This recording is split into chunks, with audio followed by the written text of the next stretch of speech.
Salut à vous tous, mes chers abonnés et suiveurs. On va découvrir ou redécouvrir Neptune Towers, le projet parallèle de Fenris. Comme beaucoup d'amateurs de black metal, j'ai d'abord découvert Darkthrone. Ensuite, j'ai creusé, personnellement, grâce à ce livre écrit en français. Hard and Heavy, Zero Tolerance for Silence.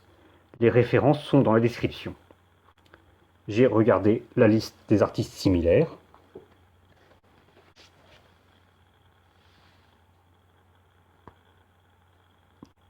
Et j'ai été intrigué par ce nom de projet mystérieux, Neptune Towers.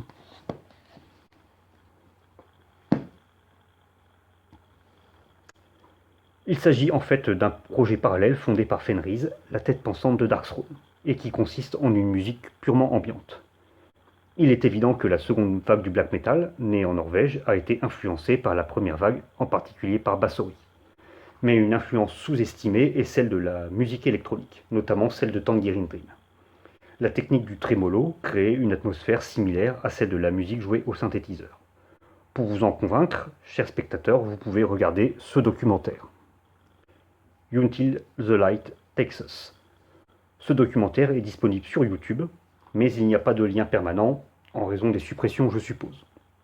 On peut y entendre Fenris revendiquer son intérêt pour la musique électronique, ce qui était aussi le cas de Feu Euronymous. De plus, chacun des 4 premiers albums de Burzum, enregistrés avant l'emprisonnement, contient des parties jouées au synthétiseur. Neptune Towers est l'hommage de Fenris à ses influences électroniques.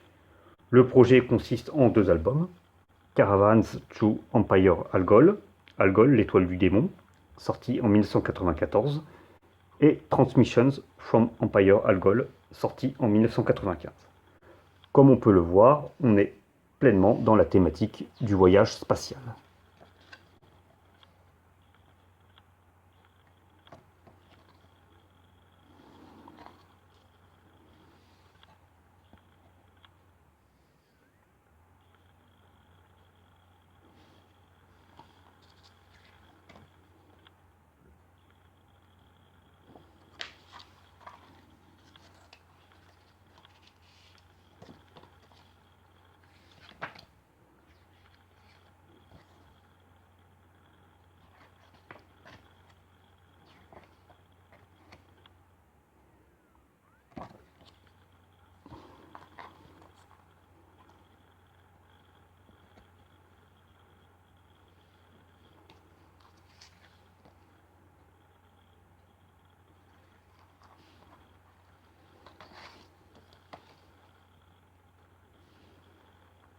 Musicalement, c'est très éloigné de Darkthrone.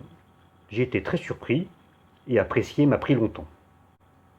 Cela consiste en une musique électronique, au rythme lent, sans batterie ni vocaux. Bien qu'il n'y ait pas de son dans l'espace, les films de science-fiction ont associé certains sons à l'espace dans notre inconscient. Et Neptune Towers pourrait être la bande-son parfaite d'un tel film de hard SF. Contrairement à Transylvanian Hunger, avec en effet un I et non un Y, Neptune Towers ne saurait être apprécié à sa juste valeur par 1 minute d'écoute sur un mauvais système audio. Je vous conseille d'écouter les albums en entier, dans le calme, et sur un système audio de qualité, sans quoi vous pourriez ne pas entendre certaines sonorités. La magie devrait opérer. Mais n'oublions pas la conclusion, soutenez la scène black metal, et vous ferez des découvertes inattendues.